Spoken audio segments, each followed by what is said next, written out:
ആകാശവാണി. നമസ്കാരം. പ്രത്യേക വാർത്താ ബുള്ളറ്റിൻ വായിക്കുന്നത് ഹരിഷ്ണ.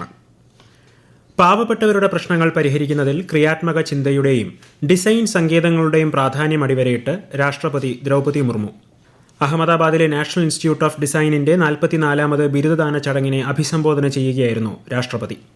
4 ദിവസത്തെ ഗുജറാത്ത് സന്ദർശനത്തിന്റെ ഭാഗമായി ഗാന്ധിനഗറിലെ നാഷണൽ ഫോറൻസിക് സയൻസ് യൂണിവേഴ്സിറ്റിയുടെ 3ാമത് ബിരുദദാന ചടങ്ങിൽ രാഷ്ട്രപതി നാളെ പങ്കെടുക്കും. തുടർന്ന് ഭുജിലെ സ്മൃതിവൻ ഭൂകമ്പ സ്മാരകവും ശ്രീമതി മുർമു സന്ദർശിക്കും. വന്യജീവി ആക്രമണ സാധ്യത കൂടിയതായി കണ്ടെത്തിയ ഹോട്ട്സ്പോട്ടുകൾ കേന്ദ്രീകരിച്ച് സവിശേഷമായ പ്രവർത്തനങ്ങൾ ആസൂത്രണം ചെയ്യണമെന്ന് മുഖ്യമന്ത്രി പിണറായി വിജയൻ നിർദ്ദേശിച്ചു.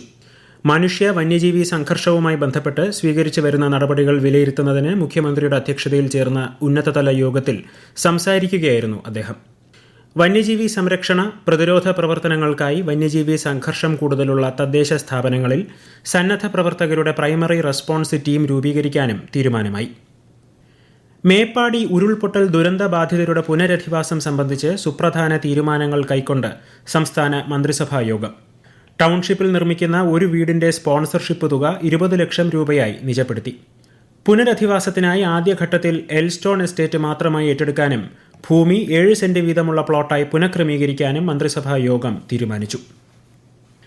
SSLC +2 തലങ്ങളിൽ സ്റ്റുഡന്റ് പോലീസ് കേഡറ്റ് പരിശീലനം പൂർത്തീകരിക്കുന്ന വിദ്യാർത്ഥികൾക്ക് PSC വഴിയുള്ള യൂണിഫോം സർവീസുകളിലെ നിയമനത്തിന് വെയിറ്റേജ് അനുവദിക്കാനും മന്ത്രിസഭ തീരുമാനിച്ചു.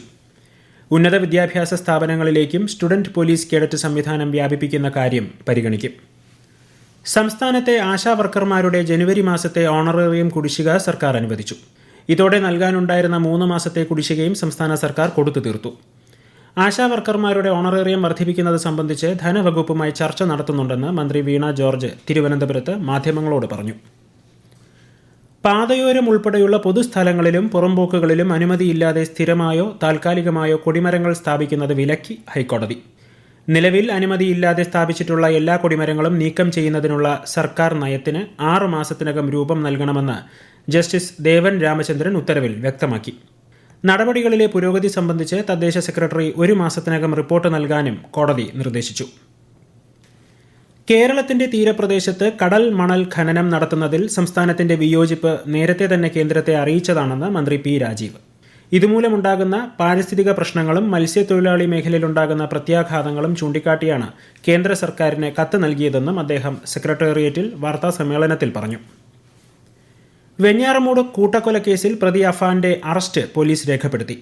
അമ്മുമ്മ സൽമ ബീവിയെ കൊലപ്പെടുത്തിയ കേസിൽ മെഡിക്കൽ കോളേജിലെത്തിയാണ് പാങ്ങോട് പോലീസ് അറസ്റ്റ് രേഖപ്പെടുത്തിയത്. കസ്റ്റഡിയിൽ വാങ്ങുന്നതുൾപ്പെടെയുള്ള കാര്യങ്ങൾ മെഡിക്കൽ ബോർഡിന്റെ നിർദ്ദേശമനുസരിച്ച് തീരുമാനിക്കും. കസ്റ്റഡിയിൽ വാങ്ങിയ ശേഷമാകും മറ്റ് കേസുകളിലെ അറസ്റ്റ് രേഖപ്പെടുത്തുക. കടൽ മണൽ ഖനന നീക്കത്തിനെതിരെ മത്സ്യത്തൊഴിലാളി സംഘടനകൾ ആഹ്വാനം ചെയ്ത തീരദേശ ഹർത്താൽ സംസ്ഥാനത്ത് പുരോഗമിക്കുന്നു. പരമ്പരാഗത യാനങ്ങളും ട്രോളിംഗ് ബോട്ടുകളും മത്സ്യബന്ധനത്തിന് പോയില്ല. മത്സ്യബന്ധന തുറമുഖങ്ങളുടെയും വിപണന കേന്ദ്രങ്ങളുടെയും പ്രവർത്തനത്തെ ഹർത്താൽ ബാധിച്ചിട്ടുണ്ട്. ഇന്നലെ അർദ്ധരാത്രി ആരംഭിച്ച 24 മണിക്കൂർ ഹർത്താൽ ഇന്ന് അർദ്ധരാത്രി വരെ നീളും.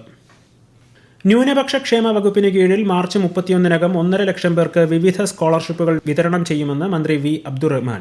42.52 കോടി രൂപ ഈ സാമ്പത്തിക വർഷം വിതരണം ചെയ്യുമെന്നും അദ്ദേഹം അറിയിച്ചു.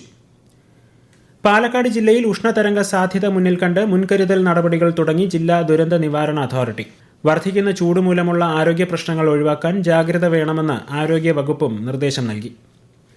രഞ്ജി ട്രോഫി ക്രിക്കറ്റ് ഫൈനൽ 1ാം ഇന്നിംഗ്സിൽ വിദർഭയ്ക്കെതിരെ കേരളം 3 വിക്കറ്റിന് 131 റൺസ് എന്ന നിലയിൽ. ആദ്യ ഇന്നിംഗ്സ് 379 റൺസാണ് വിദർഭ നേടിയത്. ആരോഗ്യവകുപ്പ് നടപ്പിലാക്കുന്ന ആരോഗ്യം ആനന്ദം അകറ്റാമർബുദം ജനകീയ ക്യാൻസർ പ്രതിരോധ ബോധവൽക്കരണ പരിപാടിയിലൂടെ ഇതുവരെ 4 ലക്ഷത്തിലധികം പേർ ക്യാൻസർ സ്ക്രീനിംഗ് നടത്തിയതായി ആരോഗ്യമന്ത്രി വീണ ജോർജ്. സംസ്ഥാനത്തെ 1398 സർക്കാർ ആശുപത്രികളിൽ സ്ക്രീനിങ്ങിനായുള്ള സംവിധാനങ്ങൾ ഒരുക്കിയിട്ടുണ്ട്. BPL വിഭാഗക്കാർക്ക് സൗജന്യമായും APL വിഭാഗക്കാർക്ക് മിതമായ നിരക്കിലുമാണ് പരിശോധന. പാലക്കാട് ചിറ്റൂർ റേഞ്ചിലെ കള്ളുഷാപ്പുകളിൽ നിന്നും പരിശോധനയ്ക്കെടുത്ത കള്ളിൽ ചുമമരുന്നിന്റെ സാന്നിധ്യം കണ്ടെത്തിയ സംഭവത്തിൽ ലൈസൻസിക്കും 2 വിതരണക്കാർക്കുമെതിരെ എക്സൈസ് വകുപ്പ് കേസെടുത്തു. കുറ്റിപ്പള്ളം മണ്ണാമട ഷാപ്പുകളിൽ നിന്ന് ഇക്കഴിഞ്ഞ സെപ്റ്റംബറിൽ ശേഖരിച്ച സാമ്പിളിൽ നിന്നാണ് മരുന്നിന്റെ സാന്നിധ്യം കണ്ടെത്തിയത്. പ്രത്യേക വാർത്താ ബുള്ളറ്റിൻ കഴിഞ്ഞു. അടുത്ത വാർത്താ പ്രക്ഷേപണം നാളെ രാവിലെ 6:45-ന്.